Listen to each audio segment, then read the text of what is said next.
He is asleep, and you watch each breath that rattles past his lips, afraid to look away, afraid they may stop, that his ribs will cease to creak and life will no longer flood his lungs,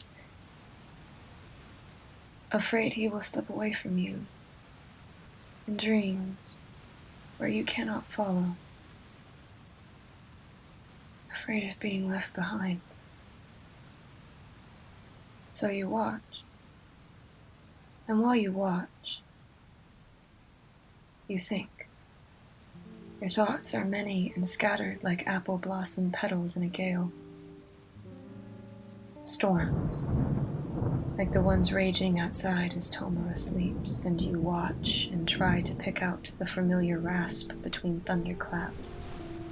Memories of hands, small and chubby with childhood, of feet that stumbled and rushed through fields during downpours, of fat raindrops that hit your skin hard enough to bruise, scraped knees bleeding sweetly into summer grass that bleeds too, green streaks on your hands, on your face and clothes, tumbling down, down, down, only to rise and run again, such a familiar burn. But then it was ripe with innocence, and laughter bubbled from you instead of screaming. Your thoughts scramble like rats under sudden light as thunder booms again and shakes the walls. Tomura doesn't wake, but something in you does. Something that is rattled loose by the lightning strikes and the driving storm. Someone told you once, ages ago, in another life, an easier one. The thunder roaring was really the sound of cannonballs rolling across the deck of a ship sailing across the sky sea. That if you counted between the strikes, you would know how far away the storm was. While cannonballs rolled and the sky poured down angry gray sheets of water across the city, you wondered if Tomura had been told the same, or if there were other strange explanations for the waves of cracking sound that rumbled in your chest and made you ache for times when life was nothing more than creek walks on hot days or chocolate melting in your pocket. When your mind was too small to understand the intricate and often unfair complexities of human existence. When toothpaste spontaneously generated in bathroom drawers and seashells hid secret pathways to the shoreline beside them. Tomura stirred next to you, his hair splayed out in a thin, silvery halo around his head. It suited him better than any gold. If he were a royal, and you his knight-errant, you imagined he'd be bathed in sterling, stark and sharp and painful in his beauty. You try to think of him before you knew him, before he was Tomura. You've never asked, and you're not sure he'd ever tell you, but you like to think that maybe he was happy. Maybe he played, running through rolling hills and lush fields with wild honeysuckle to nibble the nectar from on warm nights when the sun set late and cicadas cried in the treetops. Maybe he wrapped his clumsy fingers around shiny rocks and kept them in his pockets.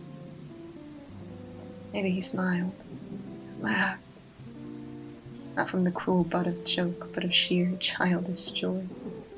Though most of you understands that a man like Tomura Shigaraki is not formed out of love, or soft golden light hours spent catching fireflies. But you like to think of him that way. Like to indulge in what he might have been. What you both might have been. It isn't as sad as it seems. No. It fills you often with comfort. That there are other worlds, other timelines in which both of you were allowed to keep calluses from forming on your souls. That there are moments in existence, if only in your fabricated memories for him, that that you and Tomura Shigaraki are happier. So when the storm continues, winds whipping the walls and rain leaking through the worn roof, you huddle closer on the hard, dingy mattress. And you watch, and you think, and you hold him closer, letting his body stir and twitch until his back has settled against your chest and your nose is pressed to his neck. You'll move before he wakes up. But that little part of you that envisions young and carefree Tomura is selfish and wants these small moments of glorious feather-down softness to keep for yourself, to tuck away when you dream of those other places where things are easier and lovely and sweet. And you kiss his cheek and know he won't remember you've done it. But that doesn't change the fact that it's happened regardless, that you've given him these small, stolen pieces of other lives he might have lived had things been different. And you sleep all the better for it.